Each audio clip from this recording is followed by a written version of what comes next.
The Gaza National Bank was destroyed by an Israeli airstrike on Sunday as fighting continues in Israel and Gaza. More than 700 Israelis have been confirmed dead, and 560 Palestinians have been killed after Hamas, a militant group from Gaza, launched an unprecedented attack on Israel over the weekend.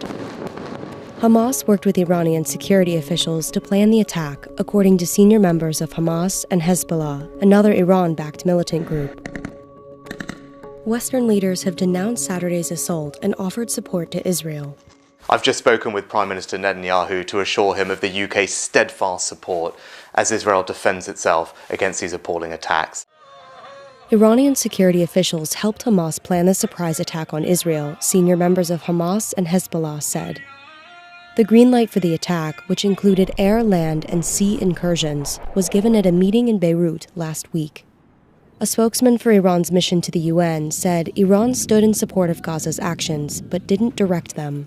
Hamas is considered a proxy group of Iran. The exact nature of how much Hamas is being led by Iran has always been unclear. But of course, they receive a lot of their funding from Iran, a lot of their training from Iran, and a lot of their weapons from Iran. That is according to Israeli officials here in Israel.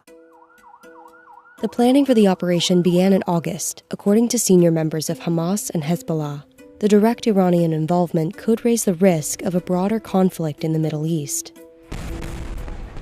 U.S. officials say they haven't seen evidence of Tehran's involvement. There's a long relationship between Iran and Hamas. In fact, Hamas wouldn't be around in the way that it is without the support that it's received from Iran over the years. In this specific instance, we have not yet seen evidence that Iran directed or was behind this particular attack, but there's certainly a long relationship.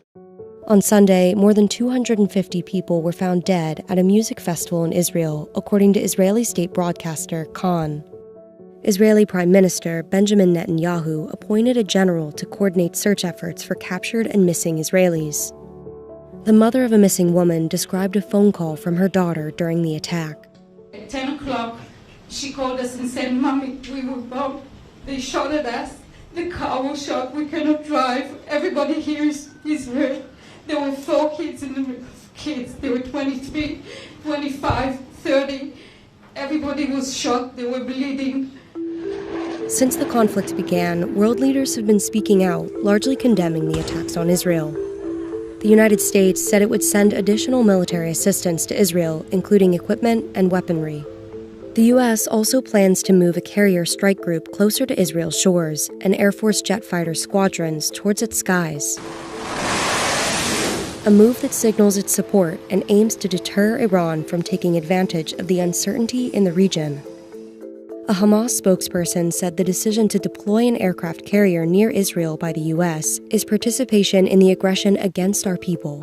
The U.S. is sending one of its largest aircraft carriers to the region, and it's very clear who that's a message to. It's not the message to Hamas. It's not a message to Gaza. That's very clear. It's most likely, of course, they do not say this publicly. This is a message to Hezbollah in Lebanon. The biggest fear in Israel, really, is that Hezbollah, which is a militant group far stronger than Hamas, has the means to really wreak havoc in Israel, that they could enter this war any day. Hezbollah is trying to deter Israel from invading Gaza, from creating a ground invasion into Gaza, and on the other hand, Israel and now the United States are trying to deter Hezbollah from joining this war.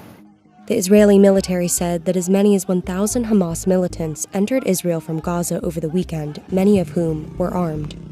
The Israeli military is preparing the ground in Gaza for an invasion, for a ground invasion. They've cleared the communities around the Gaza border, not only because it's not safe for them there, but in order to have freedom of operational movement in that area. They have not declared that they will do it, but they are making very clear preparations that they will do it. And if you listen here to the politicians here in Israel, many of them are talking about removing Hamas entirely from the equation.